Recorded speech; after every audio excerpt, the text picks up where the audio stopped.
नमस्कार। आप सभी प्रबंधक बंधु जानते हैं कि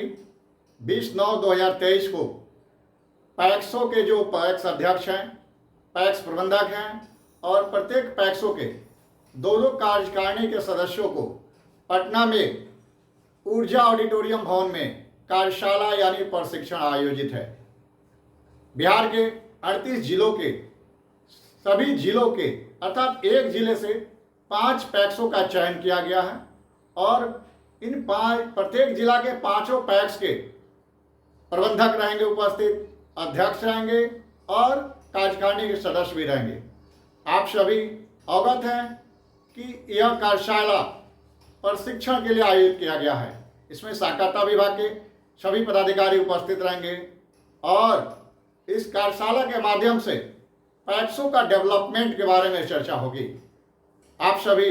कल एक पत्र हमने डाला था, व्हाट्सएप ग्रुप के माध्यम से आप लोग देखे होंगे और उसमें सहकारिता विभाग के बहुत सारे पदाधिकारी को इस कार्यशाला को यानी प्रशिक्षण को पूर्णतः सफल बनाने के लिए उप समितियों का गठन किया गया है और उसमें सबका अपना अपना कार्य अलग अलग है कि सभी पदाधिकारियों का कार्यों का बंटवारा किया गया है। इस संदर्भ में आप सभी को हम बताना चाह रहे हैं तो मुझे आज गर्व हो रही है, मुझे आज खुशी हो रही है बताने में कि एक समय था जब पैक्स के प्रबंधक को पूछा नहीं जाता था। न कभी विश्व साहब पूछते थे, न कभी ढिशो साहब पूछते थे और विभाग तो पूछता ही नहीं था राज्य स्तर पे कभी। स्थितियाँ ये थी, हम सभी जानते हैं कि प्रबंधक के संदर्भ में कभी कोई पत्र नहीं निकलता था, कभी मीडिया में चर्चा नहीं होती थी। पैक्स में प्रबंधक थे तभी पैक्स चलता था, पैक्स में प्रबंधक नहीं थे तभी चलता था। लेकिन आज परिस्थितियां एकदम भिन्न है, यानी सेवा सत्य नियमावली लागू होने के कारण आज सभी पैक्सों के प्रबंधक 60 वर्ष के अस्थायी हो चुके हैं और हम लोग के बिना यानी पैक्स प्रबंधक के बिना पैक्सों का संचालन संभव नहीं है। आज हमारी पैक्सों में पैक्स प्रबंधकों की जो भूमिका है बहुत ही महत्वपूर्ण है। आप सभी ये जानते हैं कि जब एक समय था कभी कोई पत्र नहीं निकलता था,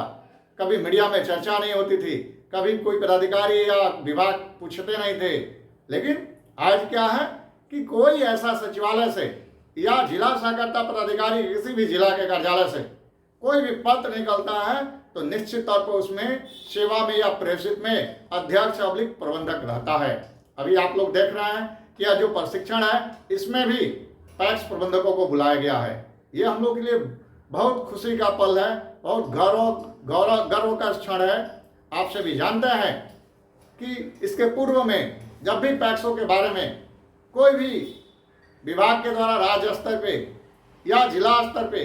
कोई भी आयोजन किया जाता था तो उसमें प्रबंधकों को नहीं बुलाया जाता था, उसमें पैक्स अध्यक्षगण को बुलाया जाता था, कार्यकारिणी के सदस्यों को भी बुलाया जाता था, लेकिन प्रबंधक को कभी भी नहीं बुलाया जाता था। इससे आज हम लोग को प्रमाणित हो रहा है कि आज प्रबंधक की क्या वजूद है, प्रबंधक की क्या भूमिका है, प्रबंधक का कितना महत्व है।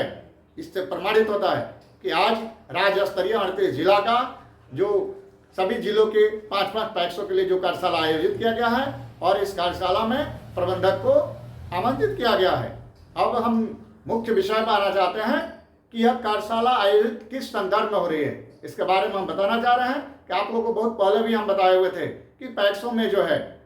जैसे हम लोग बैंकिंग जो व्यवस्था करते हैं ना, पैक्सों में जो बैंकिंग का कार्य होता है वो बैंकिंग के नाम से नहीं जाना जाता है, उसको जमा वृद्धि योजना के नाम से जाना जाता है। और कल जो हमने पत्र डाला है उस पत्र में आप लोग देखिएगा कि सहकारी बैंकों के डिपॉजिट मोबिलाइजेशन एजेंट के रूप में पैक्सों को संचालित करना है।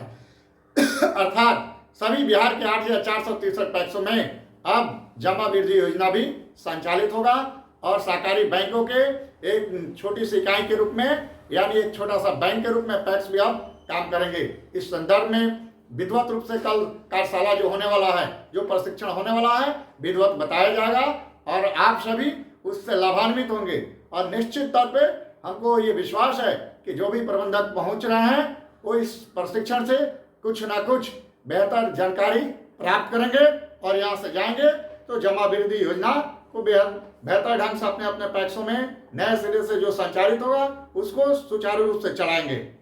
सिर्फ कल का जो कार्यशाला है इस प्रशिक्षण में सिर्फ जमा वृद्धि योजना पे ही चर्चा नहीं होगी, भविष्य में पैक्सों में क्या होने वाला है, पैक्सों का डेवलपमेंट कैसे होगा, पैक्स कैसे मजबूत होंगे, कैसे सशक्त होंगे, इस पर भी चर्चाएं होगी।